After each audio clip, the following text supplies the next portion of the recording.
All right, this is a series in the Edward Show I'm calling Mistakes Non-Marketers Make. Today's episode lucky number 33, this is about brand name mistakes. I called this episode Bad Brand Names because I wanted to make it memorable, short, sweet, to the point. But you might be saying, Edward, how can you have a bad brand name? Your brand is your expression. It's who you are. It's part of you. How could you judge that bad? Well, there's many ways that a brand name could be bad. I'm going to give you some examples from people that I know, people that I've met who are regretting the name that they have chosen. I'm going to explain to you why it's bad. I'm going to tell you what to do if you picked the wrong name. I'm so sorry, but I'm going to make it all better. And then if you're thinking of starting something, I'm going to give you some great considerations to make. This episode, actually, it's inspired by my friend. His name is Edmund Weinfeld. His stage name is Ed Ed. He's a DJ. And his stage name is Ed Ed, just two Eds. Ed space Ed. And we were having a conversation about this. And I thought actually it was a great name because I wasn't thinking. And he's like, actually, it's not. See, I liked how the name sounded. And he said it's not a great name because it's very hard to search. It's hard to find him, especially on Google, Ed Ed. There's too much competition for it. It's easier on streaming platforms like Spotify. But on Google, he has a lot of trouble and he doesn't like that. And actually, even though he's been DJing for a long time, he's played at some of the biggest clubs in the world, like Berghain. He wants to change his name. And I was thinking about changing it to either just Edmund, which we looked, it's not too competitive, or to make it easier, Edmund Winfield. His last name is Weinfield. He wants to make it Winfield. That'll be his stage name. You know, I really like Ziggy Stardust. That's a memorable stage name, David Bowie's Ziggy Stardust, but it's super memorable. Here are some common mistakes that people make with their names, with their brand names. Too long, too hard to spell, or too common. Too long and too hard to spell, they're very similar. You don't remember how to spell it, it's hard to find it. Too common, also hard to find it because there's too much competition on search. I'm going to give you a bunch of examples now. One of my favorite podcasts, it's called How to Take Over the World. This one is a caveat because the length makes it easier to remember.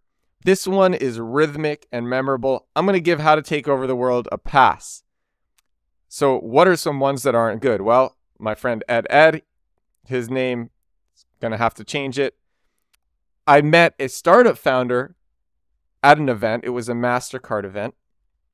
And there were new startups pitching at this event to get investors. I met this woman. She has a company. I believe it's called Ariel. Ariel, it's a wallet for gift cards. Fun fact about gift cards, I didn't know this. In some states, the money from unused gift cards, so states like New York and Delaware, the money from unused gift cards doesn't go back to the company. It actually goes to the state government. I didn't know that. That was like shocking to me. And so brands want the people who have the gift cards to spend the gift cards. Ariel helps you do that, but this founder doesn't like the name Ariel. People don't know how many L's are in it, or when they search it, they get the Little Mermaid. And so she's been operating the company for 8 months, and she's going to have to change the name. It's going to be a big pain in the butt. She's going to have to change all her branding, change out the domain name, do a 301 redirect on a lot of things, change the social media accounts. Big pain. You're really handicapping yourself, honestly, if you choose the wrong brand name, if you don't put a little bit of thought into the brand name. There's a my friends from college. I've known these guys for a long time. It's the band Arizona. If you search Arizona band, you'll find them. If you search Arizona, you won't. If you search Arizona on Spotify, you'll find them. If you search Arizona on Google, you will get the state, not the band. So you have to search Arizona band. Actually, I think it's even competitive as well on Instagram. Streaming platforms, it works. But they don't want that. They want more than that. They want, when you search on Google, when you search on Instagram, they're the first things that come up. They chose Arizona because they were drinking Arizona iced tea, thought it sounded like a cool name, but hard to find on Google. It's a handicap. Why is choosing a name that's too common or too long bad? Why? Hard to be memorable if it's too long. You want people to remember the name.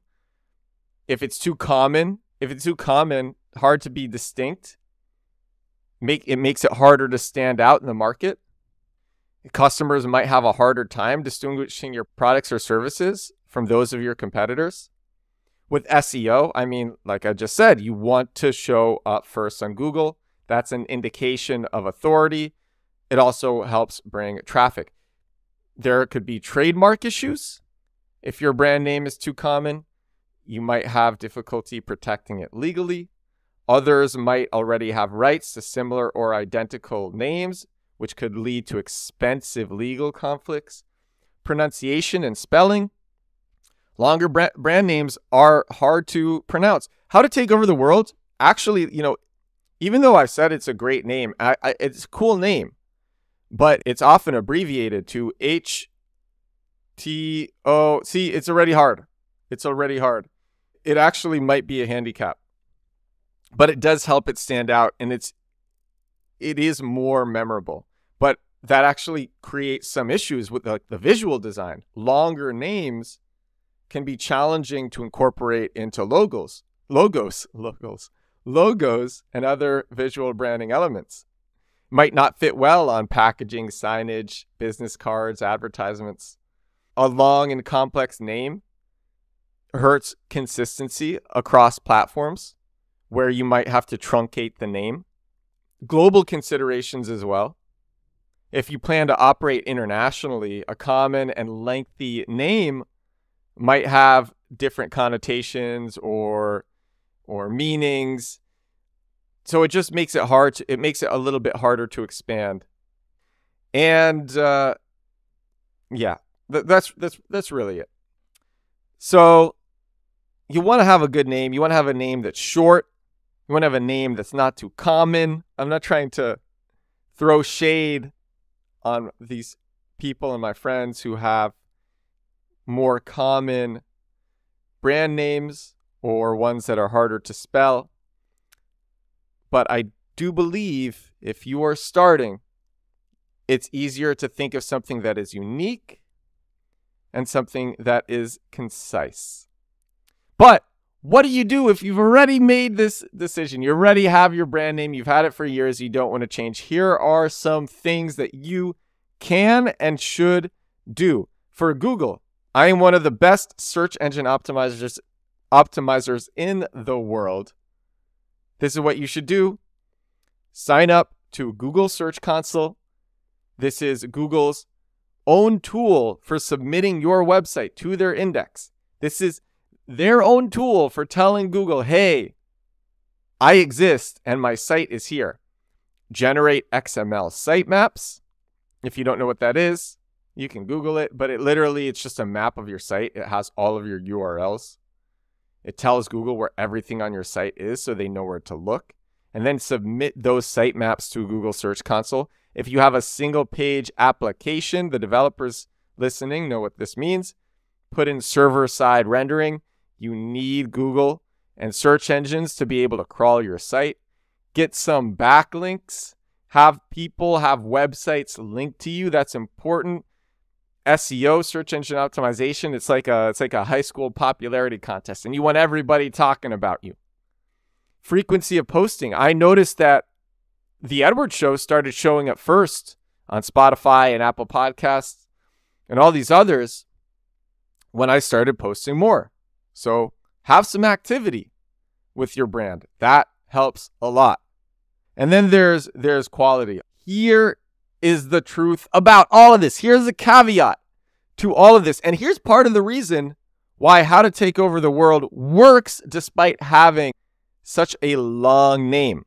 And why any of the other things that I mentioned, like actually Arizona, they're a huge brand. They're a big brand. and they're continuing to grow. And yeah, they're handicapped, but it doesn't matter that much, and I'm going to say why. And this is for the people out there who have already chosen their brand. It's already too hard to change. They don't want to change. Here's the caveat to all of this. Quality. Quality makes everything okay. Quality is the most important part. If you have a brand name that's hard to spell, but the quality is there and everyone is searching for it, Google's going to know, and it's going to recommend the right thing. Quality is the most important thing. So it's okay if your brand name is common. If you have a brand name that's like John, super common, you know? It's so, or something that's so long, John with like a million N's at the end of it. You don't even know how many N's. So hard to search for. But if the quality is there, you're going to have a lot of fans. You're going to have a lot of people who like the brand. They're going to be searching it, and that makes it okay.